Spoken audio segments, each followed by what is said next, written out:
दोस्तों, आपको यह तो पता है कि आर्यभट्ट ने शून्य की खोज की थी, लेकिन सवाल ये आता है कि रामायण में रावण के 10 सिर को गिना कैसे गया होगा।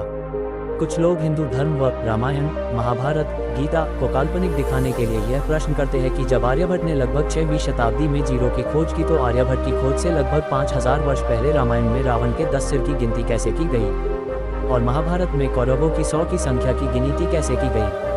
जबकि उस समय लोग जीरो को जानते ही नहीं थे, तो लोगों ने गिनती को कैसे गिना। अब मैं इस प्रश्न का उत्तर दे रहा हूँ, कृपया इसे पूरा ध्यान से सुने।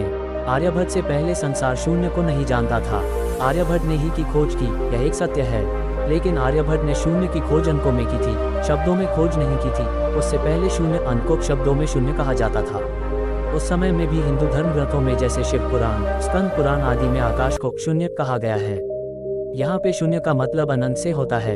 लेकिन रामायण व महाभारत काल में गिनती अंकों में न होकर शब्दों में होता था, और वह भी संस्कृत में। उस समय 1, 2, 3, 4, 5, 6, 7, 8, 9, 10 अंक के स्थान पे शब्दों का प्रयोग होता था, वह भी संस्कृत के शब्दों का प्रयोग होता था। जैसे 1 प्रथम, 2 द्वितीय, 3 तृतीय, 4 चतुर्थ, 5 पंचम, 6 षष्टम, 7 सप्तम, 8 अष्टम, 9 नवम, 10 दशम। दशम 10 यानी दशम में 10 तो आ गया, लेकिन अंक का शून्य नहीं आया। रावण को दशानन कहा जाता है। दशानन मतलब दशानन 10 सिर वाला। अब देखो, रावण के 10 सिर की गिनती तो हो गई, लेकिन अंकों का शून्य नहीं आया। इसी प्रकार महाभारत काल में संस्कृत शब्द में कौरवों की 100 की संख्या को शतशतम बताया गया। शत एक संस्कृत का शब्द है जिसका हिंदी में अर्थ 100 होता है। 100 को संस्कृत में शत कहते हैं। शत 100 इस प्रकार महाभारत काल में कौरवों की संख्या गिनने में 100 हो गई, लेकिन इस गिनती में भी अंक का डबल जीरो नहीं आया और गिनती भी पूरी हो गई।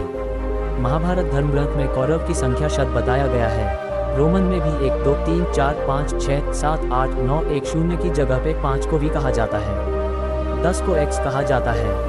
x = 10 इस रोमन x में अंक का जीरो नहीं आया और हम 10 पढ़ भी लिए और गिनती पूरी हो गई।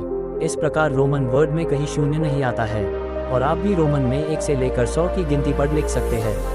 आपको शून्य या शून्य शून्य लिखने की जरूरत भी नहीं पड़ती है। पहले के जमाने में गिनती को शब्दों में लिखा जाता था। उस समय अंकों का ज्ञान नहीं था। जैसे गीता, रामायण में 1, 2, 3, 4, 5, 6 या बाकी पाठों को इस प्रकार पढ़ा जाता है, जैसे प्रथम अध्याय, द्वितीय अध्याय, पंचम अध्याय, दशम अध्याय आदि। इनके दशम अध्याय मतलब 10वां पाठ होता है। दशम अध्याय 10वां पाठ, इसमें 10 शब्द तो आ गया, लेकिन इस 10 में अंकों का शून्य का प्रयोग नहीं हुआ।